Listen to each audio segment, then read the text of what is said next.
الله وكفى وسلام على عباده الذين اصطفى أما بعد فأعوذ بالله من الشيطان الرجيم بسم الله الرحمن الرحيم منها خلقناكم وفيها نعيدكم ومنها نخرجكم تارة أخرى صدق الله العظيم. وقال النبي صلى الله عليه وسلم مروا أبا بكر فليصلي بالناس او كما قال علیہ الصلاة والسلام. خدا کا بندہ نبی کا دلبر صدیق اکبر صدیق اکبر، خدا کا بندہ نبی کا دلبر صدیق اکبر صدیق اکبر، کوئی نہیں تیرے برابر صدیق اکبر صدیق اکبر. کبھی جو مشکل میں بھی آئے تیرے عمل سے یقین آئے، کبھی جو مشکل میں بھی آئے تیرے عمل سے یقین آئے. تو مسکراتا ہے گر لٹا کر صدیق اکبر صدیق اکبر.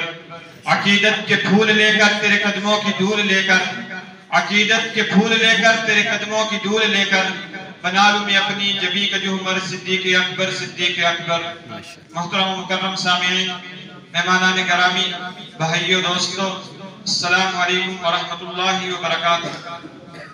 سامعین محترم، دنیا کے اندر دو منصب ایسے ہیں کہ جن کا تعلق وہب سے ہے، کسب سے نہیں. دونوں اللہ تعالیٰ کی عطا سے حاصل ہوتے ہیں، محنت و مشقت سے حاصل نہیں ہوتے. ان میں سے پہلا منصب منصب نبوت ہے، دوسرا منصب منصب صحابیت ہے. اللہ تعالیٰ نے نبوت کے لیے جن نفوس قدسیہ کا انتخاب کیا ان کی تعداد ایک روایت کے مطابق 1,24,000 ہے. ان میں سے سب سے افضل پاک پیغمبر صلی اللہ علیہ وآلہ وسلم ہے. یہی نہیں، اسی طرح صحابہ کرام کی بھی تعداد ایک روایت کے مطابق 1,24,000 ہے. ان میں سے سب سے افضل سیدنا صدیق اکبر رضی اللہ تعالی عنہ ہے، جس کا اظہار پاک پیغمبر صلی اللہ علیہ وآلہ وسلم نے اپنی مرض وفات میں کیا اور فرمایا مروا ابا بکر فلیصلی بالناس، او بکر سے کہو کہ میرے مصلی پر آئے. جبکہ وہاں پر بڑے بڑے قاری موجود تھے، لیکن پاک پیغمبر صلی اللہ علیہ وآلہ وسلم نے سیدنا صدیق اکبر ہی کو آگے کیا.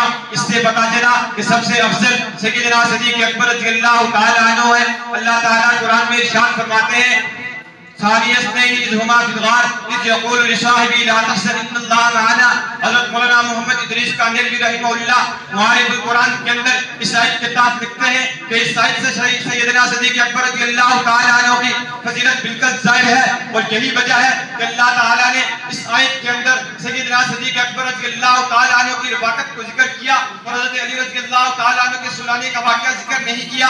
اسی آیت کے اندر اللہ تعالیٰ نے سیدنا صدیق اکبر رضی اللہ تعالی عنہ کو پاک پیغمبر کا ثانی کہا. یہی وجہ تھی کہ سیدنا صدیق اکبر کو پاک پیغمبر کا ثانی کہا. اور ظاہر ہے ثانی وہی ہو سکتا ہے جو پاک پیغمبر صلی اللہ علیہ وآلہ وسلم کے بعد سب سے زیادہ افضل ہو. چنانچہ شاہ ولی اللہ محدث دہلوی نے ازالۃ الخفا کے اندر تفصیل کے ساتھ یہ بات کی ہے کہ سیدنا صدیق اکبر پیغمبر کا ثانی ہے. مقام نبوت اور مقام رسالت کے بعد مقام صدیقیت کا ہے. میرے دوستو، حضرت عمر رضی اللہ تعالیٰ عنہ کہا کرتے تھے اے ابو بکر میری ساری زندگی کی نیکیاں لے لو، اپنے غار کی ایک رات کی نیکی دے دو، میں اس پر راضی ہوں.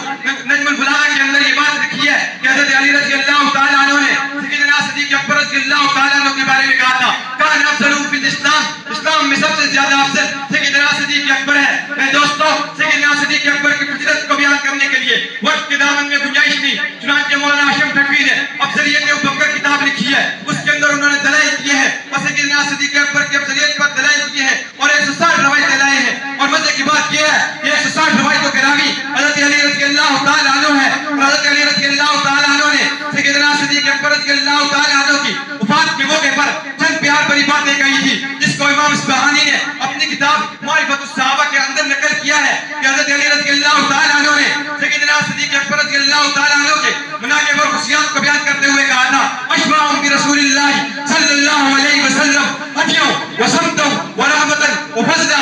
سیدنا صدیق اکبر پاک پیغمبر صلی اللہ علیہ وسلم کی عادت کے اندر، حسنت کے اندر، بزرگی کے اندر سب سے زیادہ مشابہت ہے. اس کو یار غور و مزار سیدنا صدیق اکبر کہتے ہیں. سامعین محترم، علماء نے سیدنا صدیق اکبر اور پاک پیغمبر کے درمیان چند ایسے خصوصیات کو بیان کیا ہے کہ جن سے پتہ چلتا ہے کہ سیدنا صدیق اکبر پیغمبر کا ثانی ہے.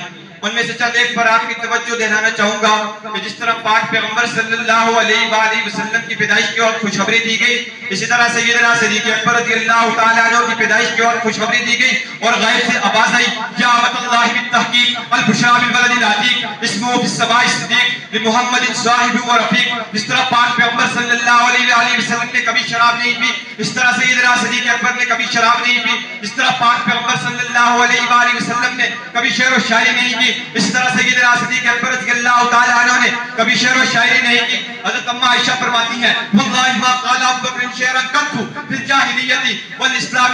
میرے دوستو سیدنا صدیق اکبر کی زندگی پیدائش سے لے کر وفات تک پاک پیغمبر کی مشابہ نظر آتی ہے، تو پھر مجھے کہنے دیجئے وہ پیغمبر تو نہ تھا، پیغمبر جیسا لگتا تھا، وہ پیغمبر تو نہ تھا، پیغمبر جیسا لگتا تھا، وہ دریا تھا مگر گہرے سمندر جیسا لگتا تھا۔ ہم علیہ السلام۔ ماشاءاللہ ماشاءاللہ۔